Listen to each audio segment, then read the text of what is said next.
quero convidar você a abrir a sua Bíblia na famosa passagem de Atos dos Apóstolos, capítulo 17. Eu vou ler versos 16 até o 34. Eu já disse isso, inclusive, numa conferência fiel, no passado. Todas as vezes que a gente prega numa passagem conhecida, bem conhecida das pessoas, você fica imaginando o que você vai tirar. Se você consegue tirar a água dessa pedra, né? Porque as pessoas falam assim, puxa, já ouvi tanta coisa sobre isso. E eu aprendi uma lição muito preciosa com o meu pai, quando eu era pastor jovem. Eu disse assim para ele, pai, eu tenho gostado de pregar em textos que as pessoas não conhecem, porque elas se surpreendem com outros trechos da palavra. Aí ele falou assim para mim, filho, mas não se esqueça dos trechos conhecidos, porque quando as pessoas aprendem coisas novas de trechos que elas já conhecem, a palavra fica mais encantadora. Ela fica mais deliciosa ao nosso paladar. Então, todas as vezes que eu vou pregar num texto conhecido, eu rogo a Deus que me dê isso de novo. Gosto, prazer, deleite, numa passagem que eu já conheço, numa passagem que eu já estudei, mas que, de novo, tem que falar aos nossos corações. Então, eu vou ler a famosa passagem em que Paulo fala para filósofos no Areópago, e ela vai nos nortear no nosso tema, que é esse de a necessidade de conhecermos cosmovisões. Então acompanhe a leitura que eu vou fazer. Diz assim a palavra de Deus. Enquanto Paulo os esperava em Atenas, o seu espírito se revoltava em face da idolatria dominante na cidade. Por isso, dissertava na sinagoga entre os judeus e os gentios piedosos, também na praça todos os dias entre os que se encontravam ali. E alguns dos filósofos epicureus e estoicos contendiam com ele, havendo quem perguntasse: que quer dizer esse tagarela? E outros, parece pregador de estranhos deuses, pois pregava a Jesus e a ressurreição. Então, tomando-o consigo, o levaram ao Areópago, dizendo: poderemos saber que nova doutrina é essa que ensinas? Posto que nos trazes aos ouvidos coisas estranhas. Queremos saber o que vem a ser isso. Pois todos os de Atenas e os estrangeiros residentes de outra coisa não cuidavam, senão dizer ou ouvir as últimas novidades. Então Paulo, levantando-se no meio do Areópago, disse: senhores atenienses, em tudo vos vejo acentuadamente religiosos. Porque passando e observando os objetos de vosso culto, encontrei também um altar no qual está inscrito: ao Deus desconhecido.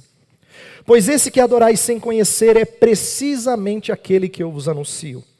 O Deus que fez o mundo e tudo que nele existe, sendo ele Senhor do céu e da terra, não habita em santuários feitos por mãos humanas, nem é servido por mãos humanas como se de alguma coisa precisasse, pois ele mesmo é quem a todos dá vida, respiração e tudo mais.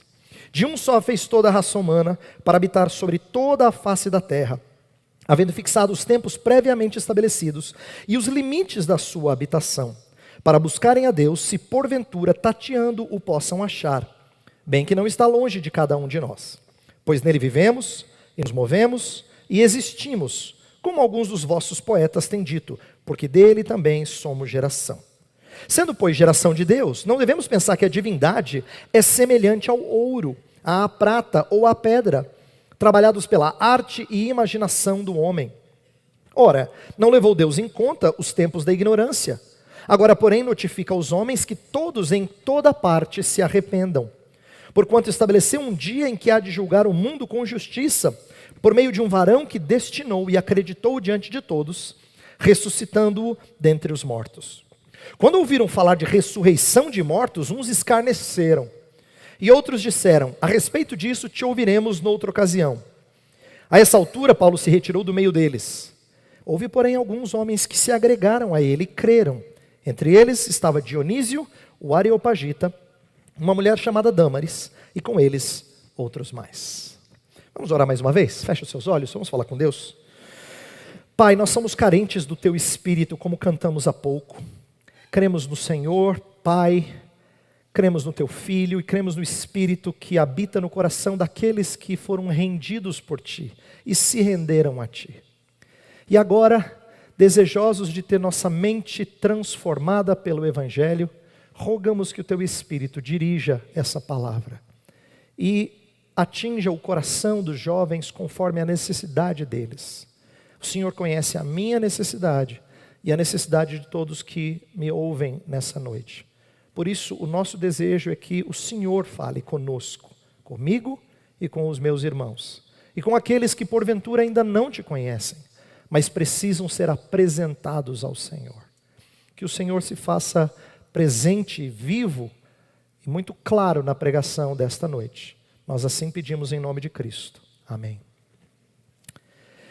Nosso tema, como o título da mensagem já diz, é o Cosmovisões, tema bem discutido em nossos dias e, de certa forma, vai ser trabalhado durante várias das palestras nesta conferência. Cosmovisões nos explicam uma série de coisas. Por exemplo, elas nos ajudam a entender por que pessoas tão próximas da gente geograficamente vivem num outro planeta, parece. Não é? Um autor muito perspicaz escreveu um livro sobre cosmovisões cujo título foi muito inteligente.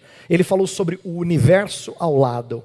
O que ele queria dizer, e esse autor chama-se James Sire, o que ele queria dizer é que nós convivemos com pessoas que às vezes vivem no mesmo andar do prédio em que nós estamos, mas parecem que vivem num outro universo. As coisas funcionam diferente para ele. Isso, cosmovisão, ajuda a gente a entender por que é possível gente viver na mesma cultura que a gente e aparentemente ser de outro planeta. A cosmovisão também ajuda a gente a mostrar as inconsistências que as pessoas têm com respeito à sua cosmovisão.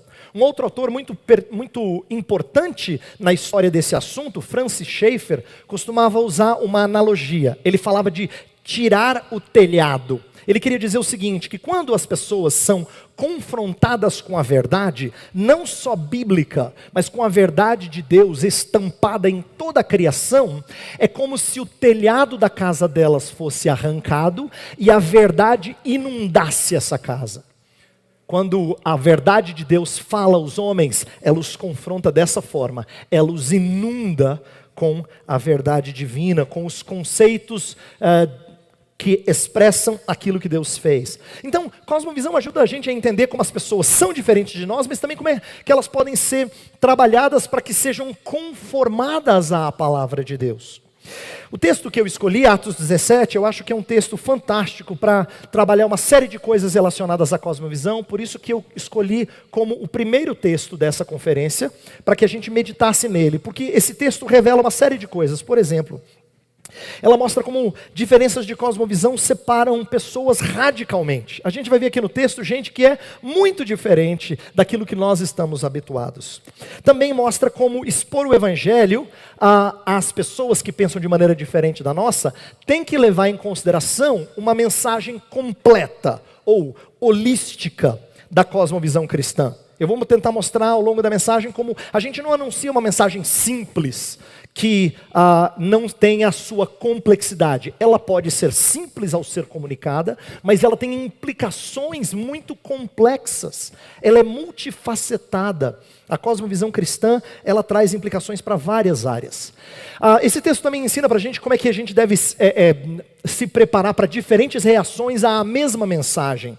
Esse texto mostra diferentes reações à mesma mensagem e eu creio que ele nos auxilia no nosso trabalho de evangelistas. Por isso que eu escolhi esse texto e acho que ele vai ser bom para expor sobre esse assunto. Meu propósito nessa noite é falar de 4 coisas. Nossa palestra então tem 4 partes, tá? A primeira parte, eu quero mostrar como essa passagem evidencia de maneira bem clara o que significa um choque de cosmovisões. Então, a primeira coisa é como é que essa passagem nos mostra o que significa um choque de cosmovisões. Em segundo lugar, eu quero falar sobre o que é cosmovisão e por que é útil entender esse conceito. Primeiro eu quero ilustrar o que é viver num choque de cosmovisões, para depois explicar o que é cosmovisão. E aí, na terceira parte, eu quero mostrar como é que Paulo expôs a cosmovisão cristã no contato dele com os atenienses.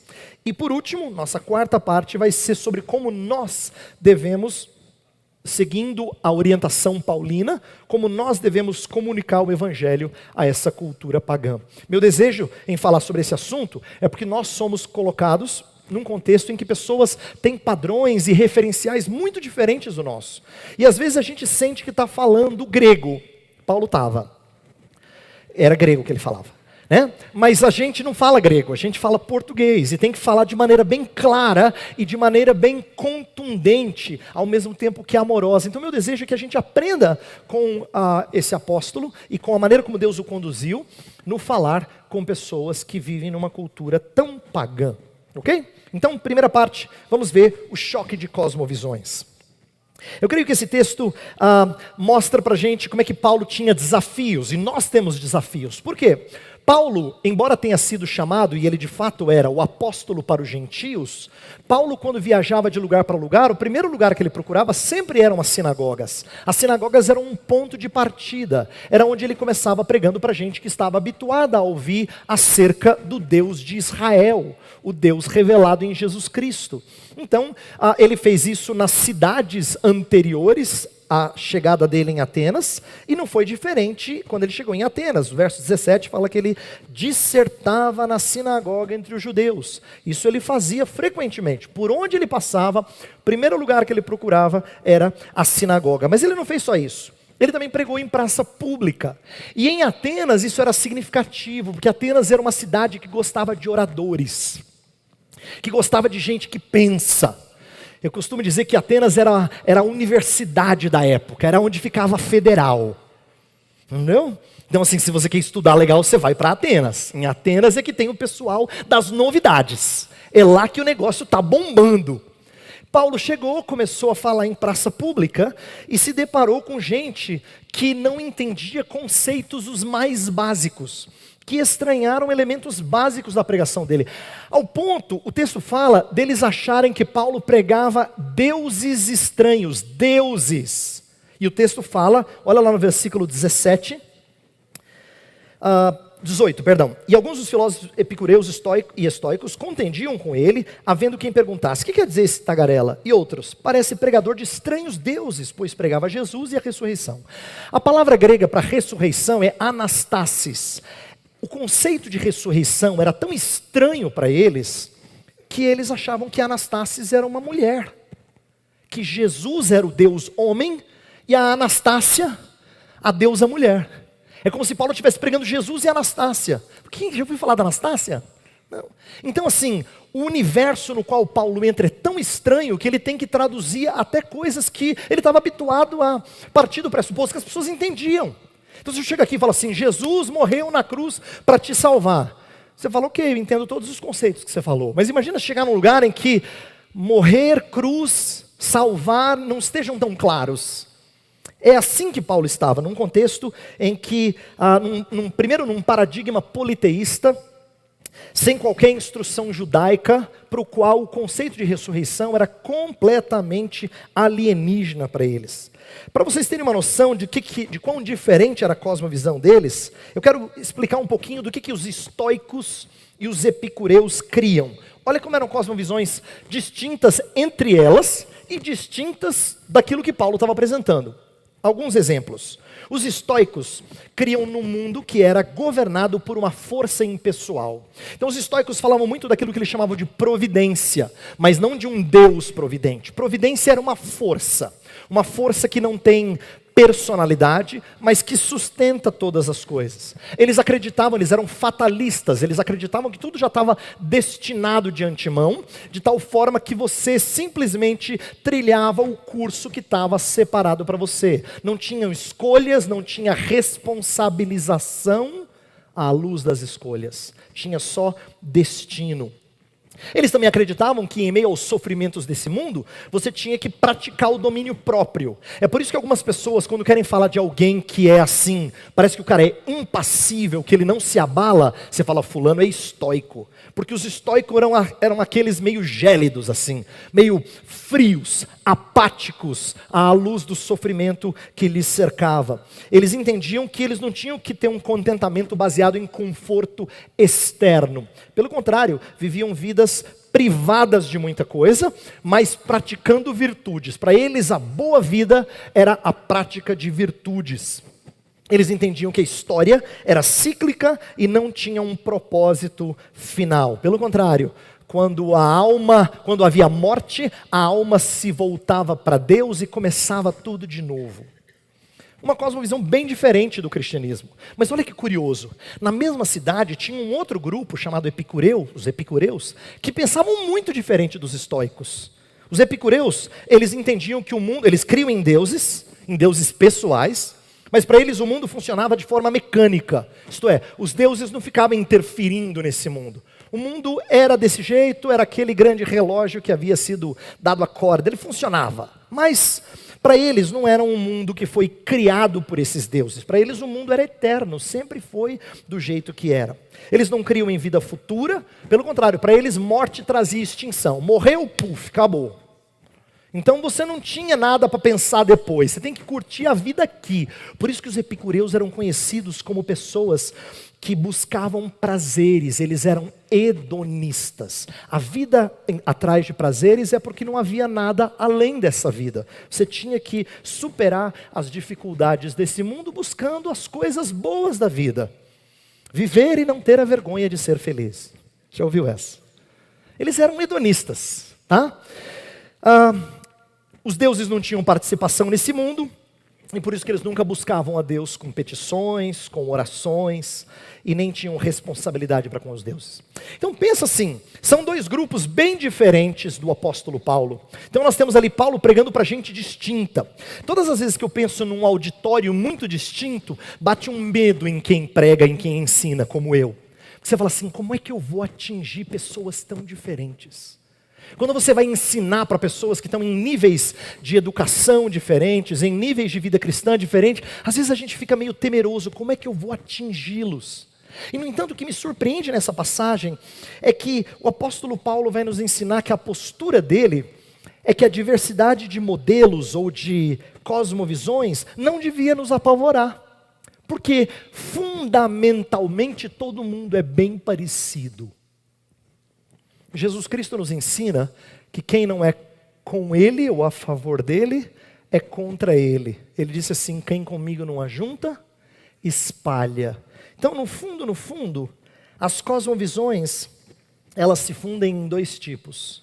Ou de remidos, ou de rebeldes.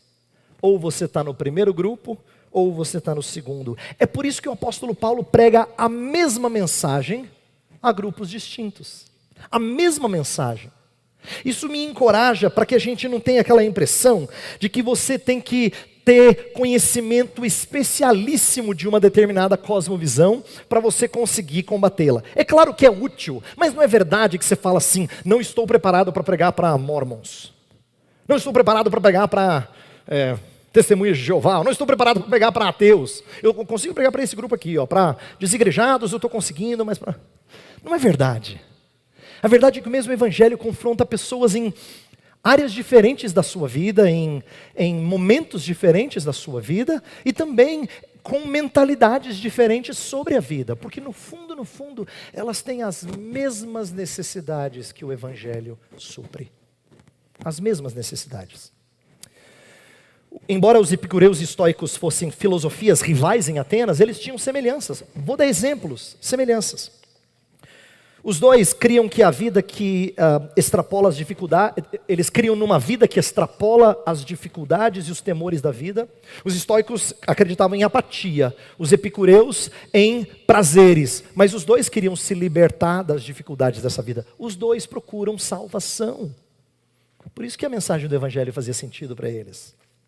Os dois tinham conceitos de Deus com o qual o homem não se relaciona com oração e com prestação de conta. Para os estoicos, Deus é uma força impessoal. Para os epicureus, os deuses estão distantes. Então eles não rogam o auxílio de Deus para nenhum momento. Então falar de um Deus que está perto chama a atenção. Um Deus que tateando, você pode achá-lo porque não está muito longe de vós. Olha que legal, Paulo está apresentando um Deus que é chocante, que é diferente para eles.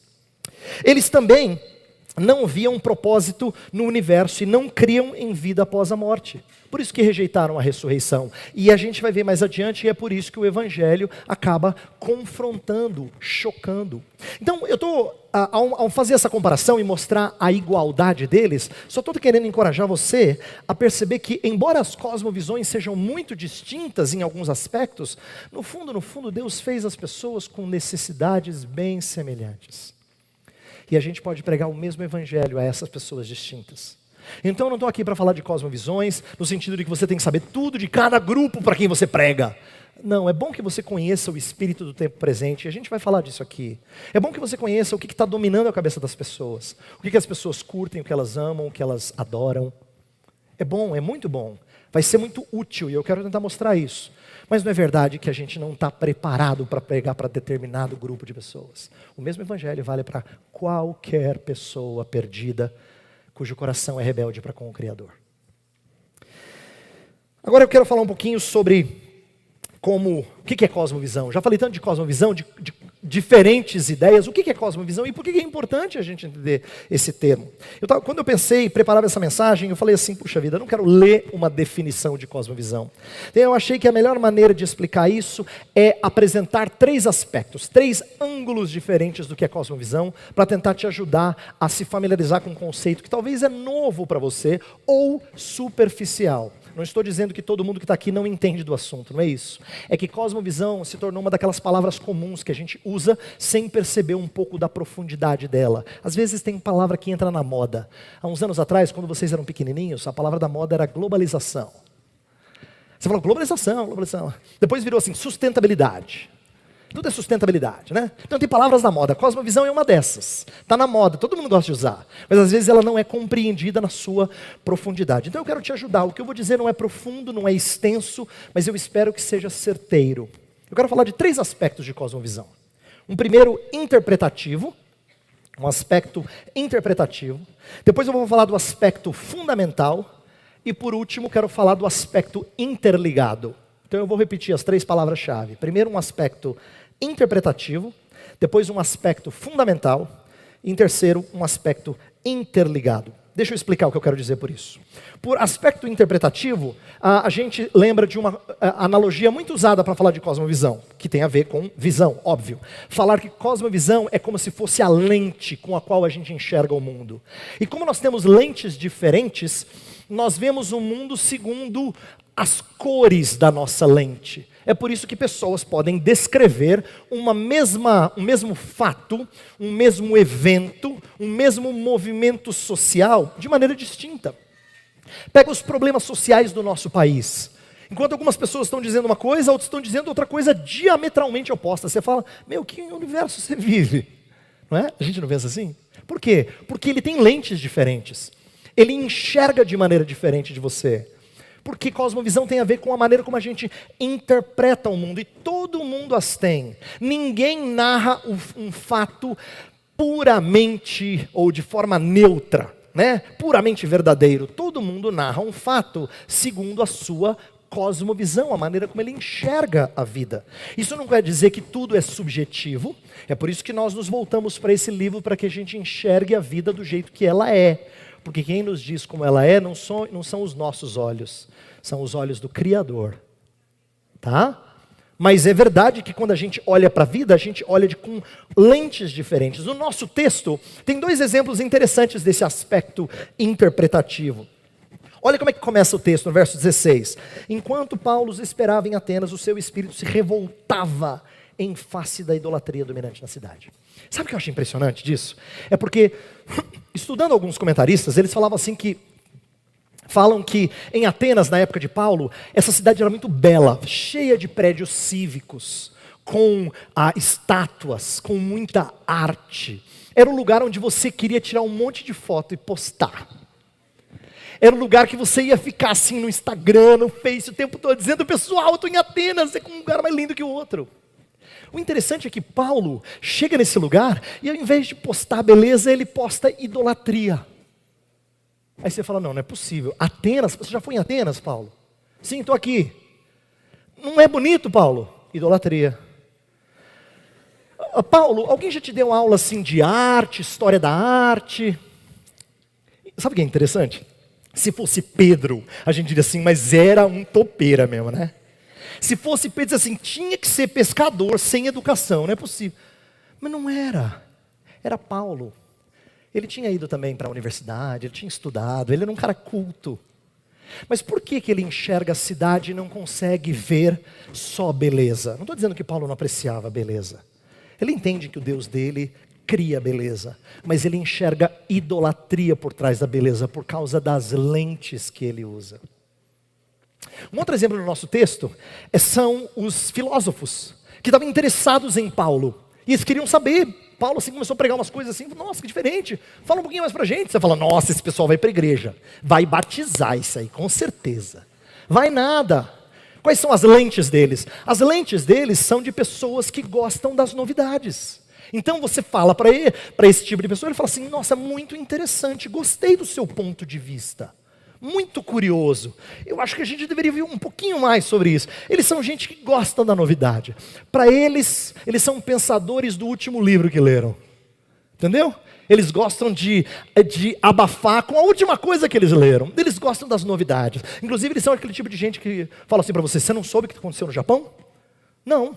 12 minutos atrás, você não está sabendo, não está ligado? Tipo assim, eles estão ligados, entendeu?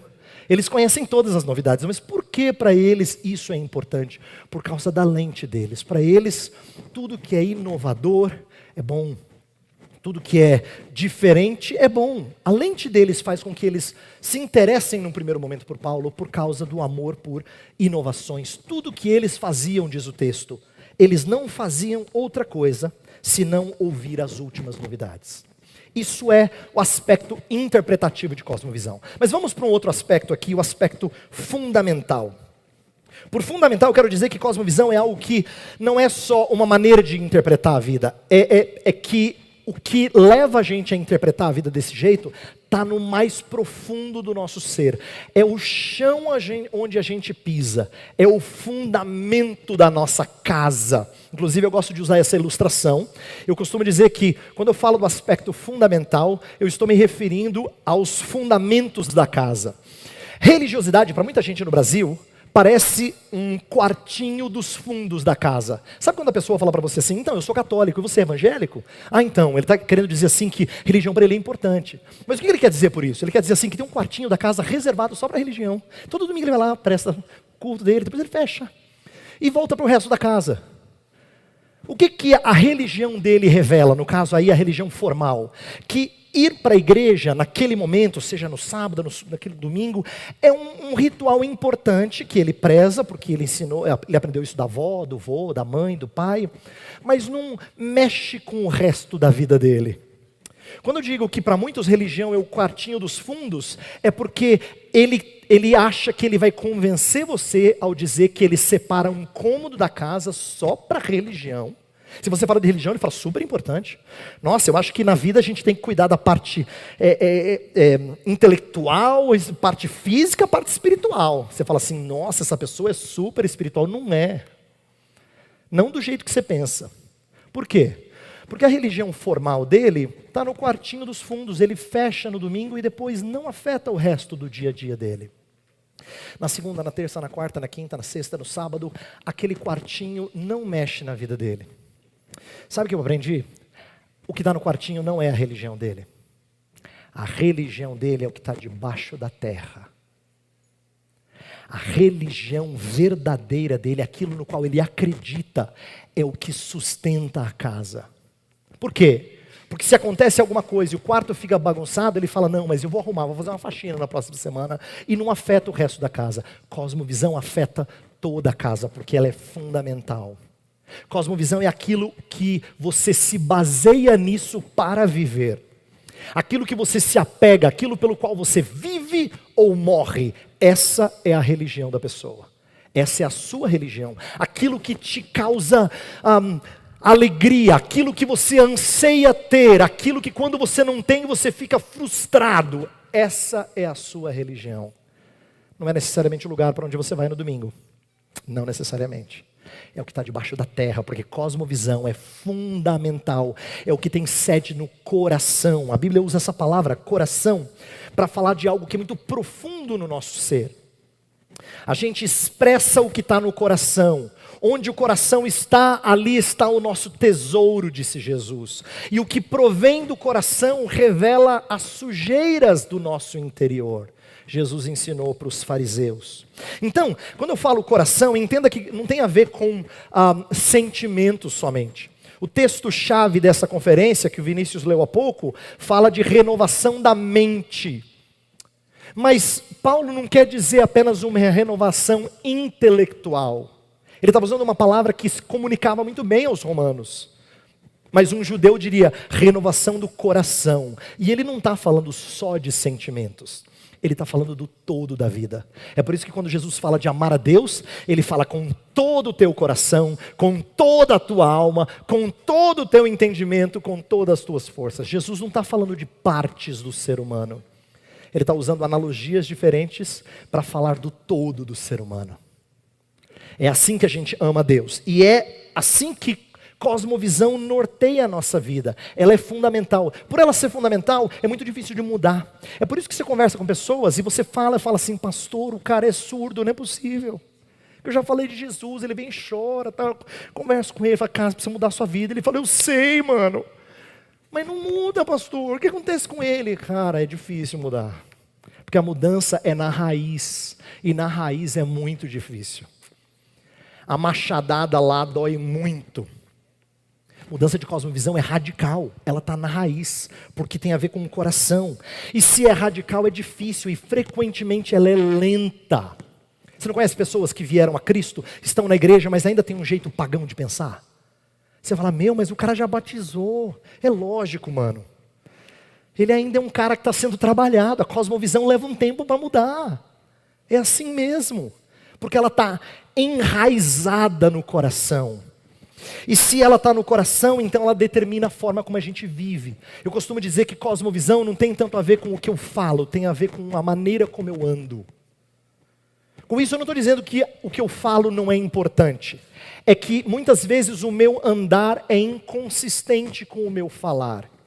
O meu falar é o modelo no qual eu acredito. Deus é soberano. O Weber tem uma cosmovisão calvinista. Mas se o Weber é ansioso, a maneira como o Weber se porta cria uma inconsistência com o Deus soberano e cuidador. O que eu quero dizer é que cosmovisão pessoal nossa revela as nossas inconsistências com o modelo que a gente acredita. Porque cosmovisão está enraizada no coração. É aquilo onde a gente pisa, o chão no qual a gente anda. No nosso texto tem uma ilustração disso. O desinteresse da maioria dos ouvintes, a partir do momento em que eles entenderam o confronto da mensagem paulina, revela esse aspecto fundamental. O nosso texto, Paulo já tinha falado de ressurreição, eles achavam que era uma deusa, mas lá no finalzinho da mensagem, no verso 31, ele fala, Jesus foi ressuscitado dentre os mortos. Aí o verso 32 fala assim, quando ouviram falar de ressurreição de mortos, uns falaram assim, você está de brincadeira.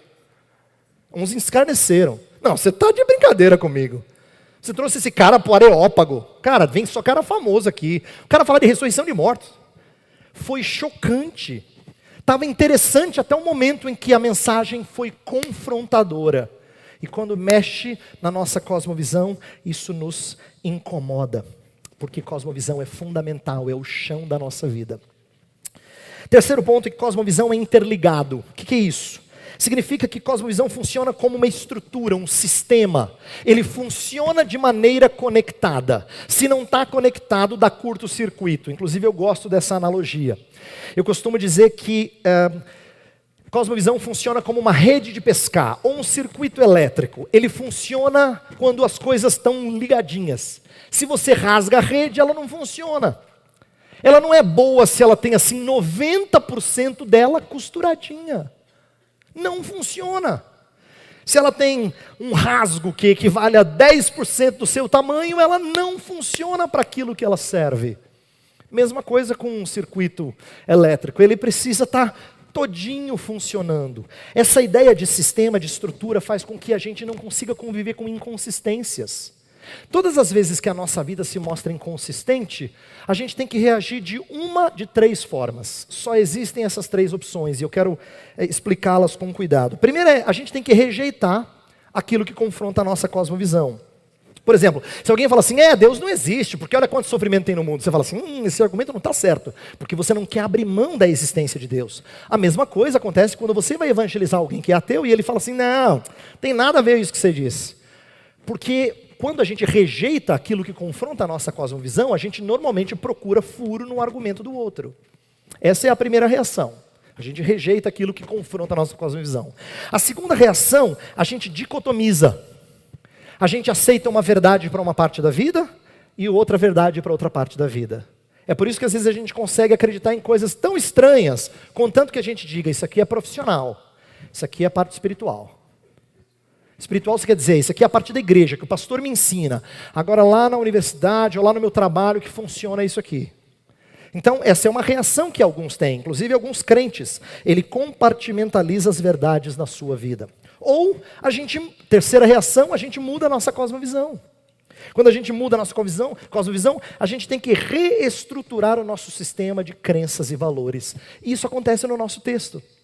Finalzinho do texto fala assim, é verdade, alguns escarneceram, outros falaram, te ouviremos num outro momento, mas teve um grupo que se apegou a Paulo.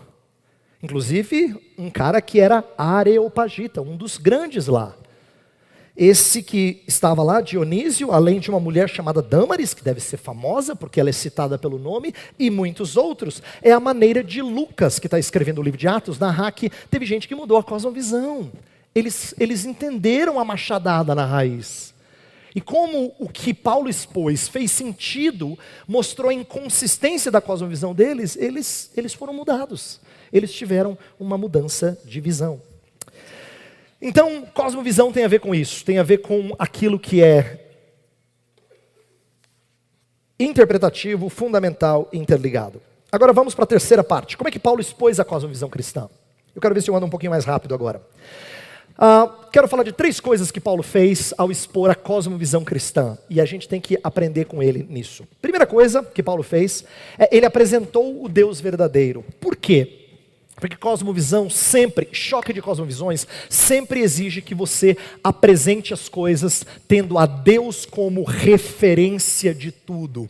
Se você vai falar de política, você não conversa de política de forma secular até que a palavra Deus entra na conversa. Você tem que conversar de política de forma teorreferente, isto é, com referência a Deus, interligado com sua fé em Deus. Você está falando de arte ou de filme, se você está falando de alguma coisa que você aprecia neste mundo, você tem que argumentar de forma teorreferente. Deus é referência de todas as coisas, por isso que Paulo começa apresentando o Deus verdadeiro.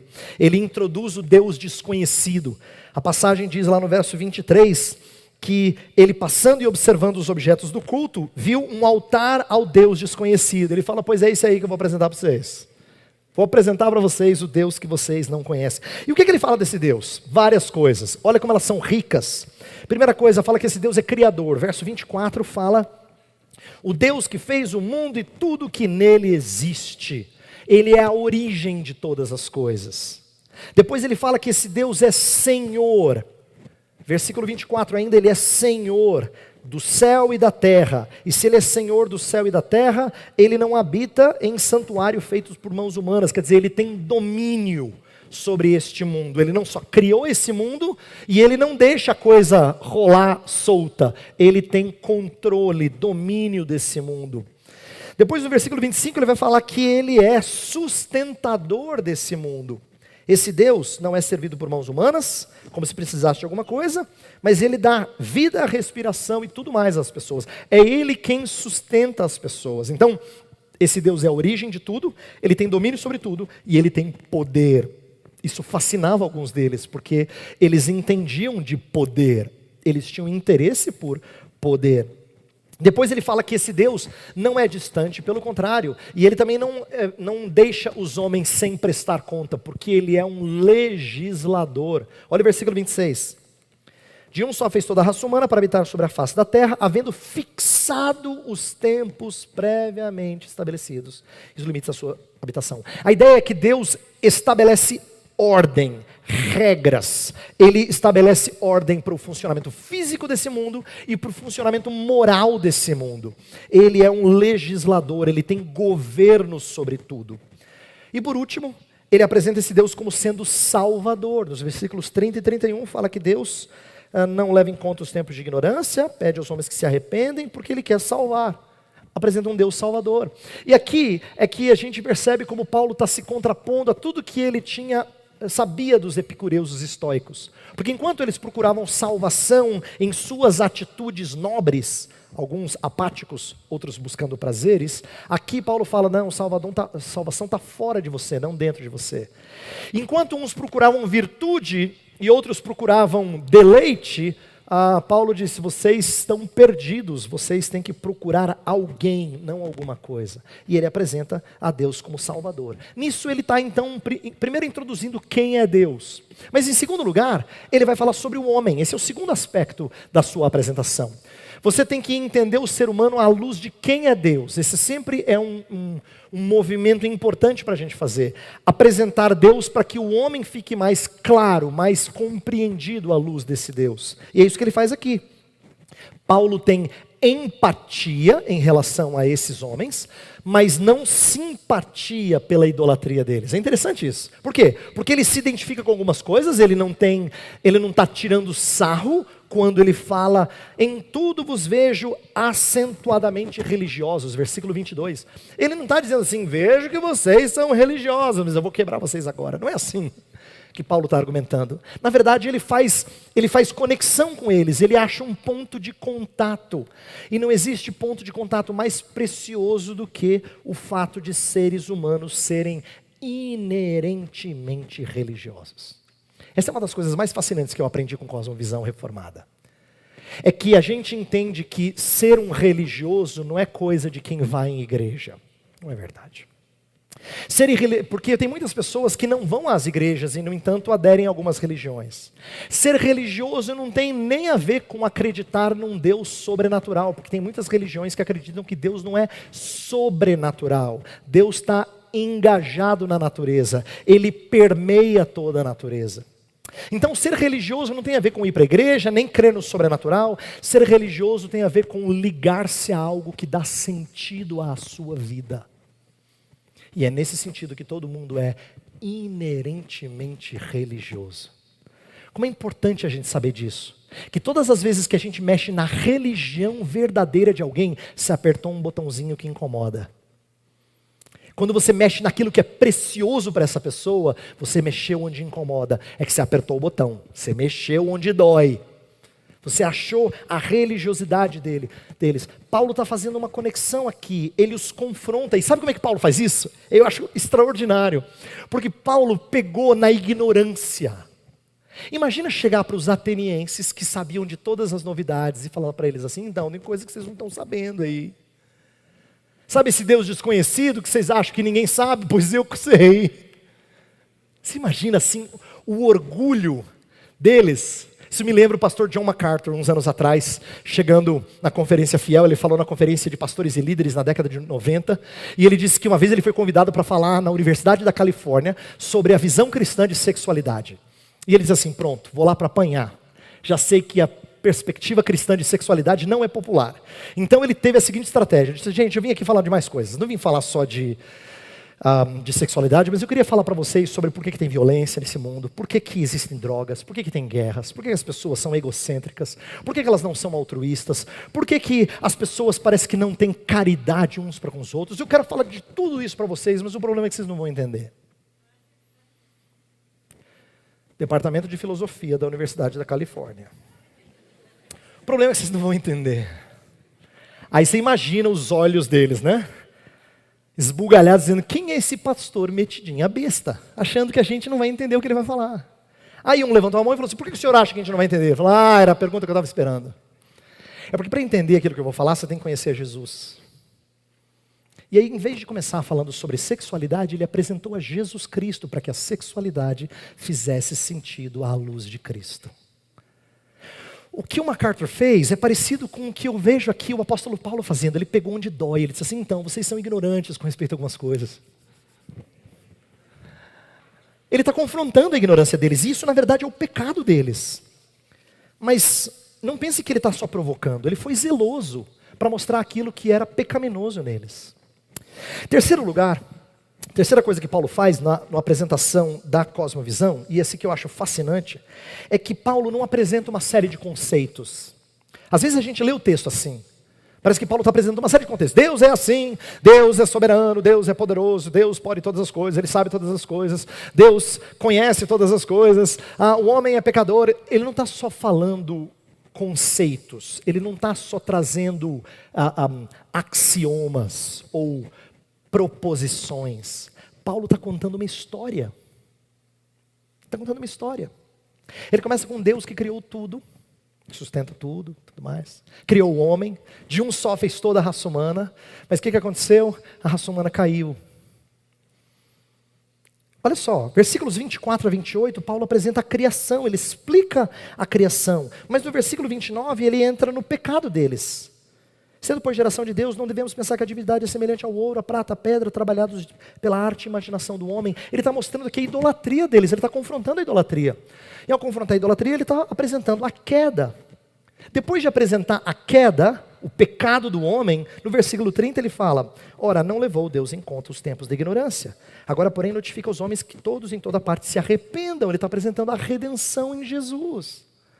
E a redenção em Jesus é logo depois conectada com o versículo 31, que fala assim: porquanto estabeleceu um dia em que há de julgar o mundo com justiça, por meio de um varão que destinou e acreditou diante de todos, ressuscitando entre os mortos. Ele está falando do fim, da chegada de Jesus, da segunda vinda, da chamada consumação. Paulo, no mesmo discurso, apresentou criação, queda, redenção, consumação. Essa é a história desse mundo. Ele apresentou uma história. E histórias fascinam. Mas histórias fascinam não só como ilustrações. Histórias fascinam quando elas fazem sentido para você. Aquela história que pega, que mexe contigo, é a história que faz você entrar nela. Você sabe o que é assistir um bom filme, ou ler um bom livro, ou assistir uma boa peça, e entrar na história de tal forma que quando termina, você fica com aquele gostinho de quero mais. Não é? Ela mexeu contigo. A história bíblica, ela não está lá só para a gente dizer que a gente acredita que Deus fez tudo, que depois o homem pecou, que depois Jesus Cristo veio e um dia Ele vai voltar. A história bíblica está lá para que a gente entre na história. Para que a gente entenda que aquela história é a minha história. Por isso que tudo ao meu redor tem que ser entendido à luz desses 4 pilares. Eu fui criado por Deus. O que isso significa? Você tem que pensar. O que Deus criou que é bom, que eu tenho que valorizar? Mas por que eu não faço as coisas do jeito e com o propósito para o qual Deus fez as coisas? Eu sempre faço de maneira pervertida, distorcida, porque eu vivo num mundo caído e eu sou quebrado. Isso é considerar queda. É por isso que às vezes a gente se pergunta por que a gente faz desse jeito, né? Eu não entendo por que eu faço isso, eu já sei que não vale a pena.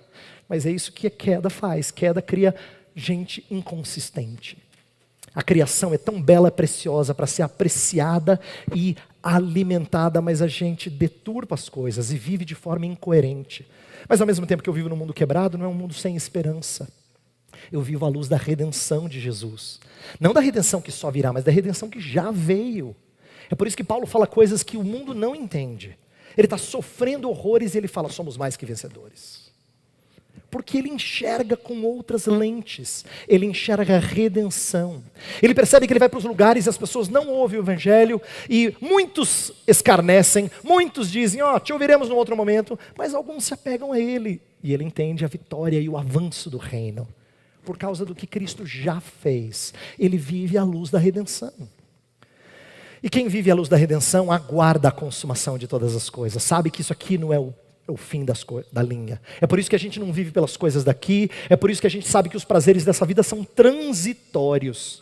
Porque Deus tem reservado coisas para nós que são infinitamente mais preciosas. Então, quando a gente de fato vive à luz da consumação, a gente não se apega às coisas daqui religiosamente. Paulo apresentou uma história. E essa história você tem que entender. Veja, eu sei que você já ouviu sobre um Deus que criou, um homem que caiu, um Cristo que veio remir e vai voltar. Eu sei disso. Mas a vida da gente não se encaixa nessa história. A gente não pensa nessa história como sendo a minha história. A gente pensa que são fatos bíblicos. Mas não. Essa história só vai fazer sentido quando você entrar nela. Quando ela fizer parte do seu caminhar. Aí sim, ela vira a lente com a qual você interpreta o mundo. É isso que Paulo apresentou, uma história, para que eles entendessem toda a mensagem cristã. Última parte, eu encerro com ela. O que a gente aprende desse texto sobre como comunicar o evangelho a uma cultura pagã? O que é importante desse texto? Eu quero destacar algumas coisas. Esse texto tem infinitas possibilidades de aplicação. Eu vou sugerir apenas algumas.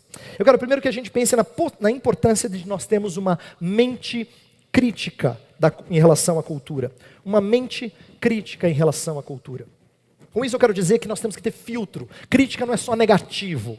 Significa filtrar, entender que tem coisa boa, mas ainda assim responder como sendo gente que tem filtro. Uma das coisas mais tristes de ver no meio do povo de Deus é gente sem discernimento.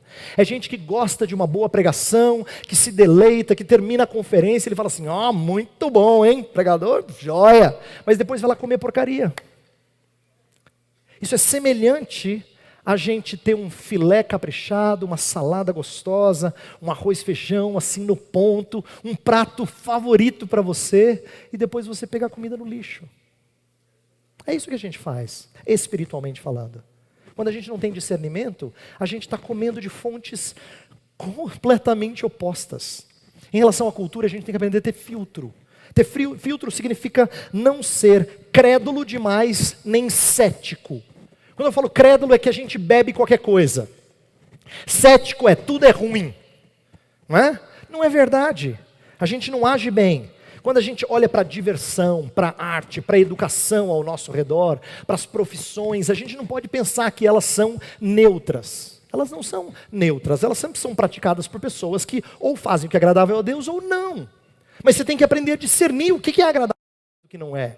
É por isso que você não pode desligar o botãozinho da cosmovisão. Não funciona assim. Se você faz isso, então você vive uma vida dicotomizada. Se você curte algumas coisas de diversão e você não pensa nas opções para a sua vida cristã, então você não tem uma mente crítica, você não tem filtro. Eu só estou me divertindo. Você desliga o botão. Desliga o botão, então agora eu só vou me divertir. Vou curtir a minha série favorita. Mas eu quero que você aprenda que eu não estou aqui para estragar prazer. Eu estou aqui para ajudar você a entender que é possível viver na cultura, conhecer a cultura, se deleitar em algumas coisas da cultura, mas com cautela, com critério. Entender que nesse mundo, praticamente tudo tem erro entremeado com verdade. Tem mentira entrelaçada com verdade. Você não consegue achar nada que é bom 100%. E você não consegue achar nada que é só do diabo. Porque essa é uma atitude de quem não tem filtro. Entenda que tem evangélico hoje em dia que está numa desses dois polos. Ou ele diz que tudo é do diabo, ou ele diz que tudo bem, não tem, eu só estou me divertindo. Não tem nada a ver, cara. Para de falar desse negócio de cristianismo, cosmovisão. Mas na verdade isso é falta de filtro. Por quê? Porque é possível dizer, é lindo, não é? Que pena que é pagão. Como assim, Heber? A gente está acostumado a pensar assim, quem acha que é lindo se diverte, gosta, não faz crítica. E quem diz que é pagão se afasta, porque é do diabo. Não, é lindo, mas é pagão. Como eu curto, mas como isso me entristece. Aprender a ter filtro.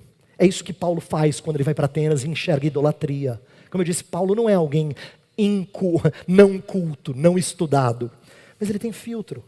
E é isso que eu acho que é importante a gente fazer, a gente entender que Paulo sabe conversar com eles, os atenienses, de forma a atraí-los, e num outro aspecto, exortá-los. Porque o amor não precisa fazer só uma das duas coisas. É isso que a gente tem que aprender. Tem pessoas que amam a confrontação. Ele fala assim, pastor, eu vou para Fiel de Jovens esse ano, porque eu quero aprender de cosmovisão para quebrar o meu amigo ateu. Esse cara gosta de chicote. E tem aquelas outras pessoas que falam assim, que seu besta. Cristianismo é amor, a gente tem que abraçar as pessoas. Esse é o melado. Né? Amor não faz só uma das duas coisas, amor faz as duas coisas. Paulo aqui nessa passagem, ora trabalha como soldado, ora trabalha como médico. Quando ele é soldado, ele confronta a cosmovisão. Quando ele é médico, ele apresenta o remédio. Ele entende as dificuldades. Olha como é que Paulo fala. Ele fala da ignorância, você fala, nossa, agora os caras vão ficar irados. Mas depois ele fala assim, mas Deus não levou em conta os tempos da ignorância. Olha só como o apóstolo Paulo sabe fazer as duas coisas. Ele não é extremado. Ele é alguém que tem filtro. Mas ele sabe, ora agir como soldado, ora agir como médico. E eu quero que você faça isso. Eu quero que você aprenda a traduzir a mensagem para quem você fala, sem deixar de confrontar. Perceba que o apóstolo Paulo faz isso. Por exemplo, quando eu falo traduzir, eu quero dizer assim, Paulo não é alguém que fica citando as escrituras do Antigo Testamento. No Areópago isso não faria sentido. Como disse o profeta Isaías? O que é profeta? Se eles não sabiam o que era ressurreição, tão pouco saberiam que era o profeta Isaías. Então, o apóstolo Paulo entende que nessa conversa, ele tem que falar em termos que eles compreendam. É por isso que ele perspicazmente acha algo na cultura deles que comunicaria. Versículo 28, ele fala que nesse Deus nós vivemos, nos movemos e existimos, como alguns dos vossos poetas têm dito, porque dele também somos geração. Perceba que aqui ele está fazendo aquilo que a gente chama de contextualização. Contextualizar não é pegar a mensagem e mudar a mensagem para as pessoas gostarem, não é isso. Você não precisa fazer o evangelho relevante. Se você ouvir gente perto de você dizendo assim, nós precisamos de uma igreja mais relevante, então entenda que essa igreja não tem o evangelho, porque o evangelho sempre é relevante. Em qualquer cultura, em qualquer contexto, o evangelho é relevante. Mas o que Paulo está fazendo aqui é fazer esse evangelho entendido nos termos que eles estão acostumados. É o evangelho falando a cultura deles. Por isso que ele disse assim, sabe aqueles poetas? Então eles falaram uma verdade tanto. Boa poesia aquela lá. Tem muita besteira, mas ele sacou que era bom. Ele sabia, ele tinha filtro. Ele sacou que era bom e disse assim, pois eles acertaram na música, deles somos geração. É isso aí. É desse Deus que eu estou falando. Mas ele não só traduz, ele confronta. Olha como o amor faz as duas coisas. Quando ele confronta, ele percebe ele mostra para eles uma inconsistência que eles não tinham enxergado. Veja só, se nós somos geração dele, como é que nós o fazemos? Versículo 29. Sendo, pois, geração de Deus, não devemos pensar que a divindade é semelhante ao ouro, à prata ou à pedra, trabalhados pela arte e imaginação do homem. Como é que você adora o Deus que você fez? Se nós somos geração dele, então você não pode fazê-lo. Puxa vida, é verdade, não tinha pensado nisso. O apóstolo Paulo está apresentando a inconsistência, está confrontando e fazendo aquilo que o Francis Schaeffer chamava de escancarar a verdade de Deus, tirar o telhado, fazer com que a verdade de Deus inunde a vida das pessoas. Vocês acreditam que vocês são geração dele, pois a linguagem de vocês não faz sentido. Então perceba que ele não está mudando a mensagem, mas ele está traduzindo a mensagem e confrontando, porque é isso que o evangelho faz. A beleza do evangelho é a sua habilidade de comunicar a todas as culturas, corrigindo suas perspectivas pecaminosas. E por que o evangelho faz isso? Por que o evangelho se comunica a todas as culturas? Porque Jesus Cristo não se tornou judeu somente. Jesus Cristo se fez homem. Ele falou sobre necessidades que todos os homens têm em todas as culturas, em todos os tempos. É por isso que o evangelho comunica a todas as culturas, em todo lugar. Ele é transformador, radicalmente transformador. Ele é o poder de Deus para a salvação, tanto do judeu como do grego. E é por isso que Paulo estava aqui pregando em pleno Areópago, num antro de impiedade e cosmovisão distorcida. E ele está lá pregando o evangelho, porque ele sabe o poder que essa mensagem tem. Eu quero encorajar você nessa conferência a ouvir as mensagens e pensar no poder do evangelho para transformar pessoas e renová-las segundo a vontade de Deus. Vamos orar. Pai do céu, nós te agradecemos porque o Senhor é muito bom. É bom quando tu nos permites pela tua palavra compreender a graça contida no evangelho, o evangelho transformador de vidas. Pedimos que o Senhor nos ajude a compreender aquilo que tem sido falado, a meditar naquilo que tem sido falado, a processar essas coisas de tal forma que elas façam sentido para o contexto no qual nós estamos. Encoraja os meus irmãos com a pregação da palavra e encoraja-os a confrontar em amor os seus conhecidos com esse evangelho transformador. Queremos conhecer o espírito da época, Senhor. Queremos conhecer as cosmovisões que nos cercam, mas nós sabemos que nós temos uma mensagem que é transformadora de qualquer vida, independente da cultura, do tempo, da cosmovisão. Faz-nos crer nisso. Faz-nos crer que o Senhor nos deu uma semente poderosa, que às vezes cai em solo rochoso, às vezes cai na beira do caminho, às vezes os espinhos sufocam. Mas é verdade que quando cai em solo bom, como ela frutifica. Como ela frutifica. Faz-nos lembrar disso, Pai. E faz-nos espalhar essa semente sem temor. Oramos em nome de Cristo. Amém.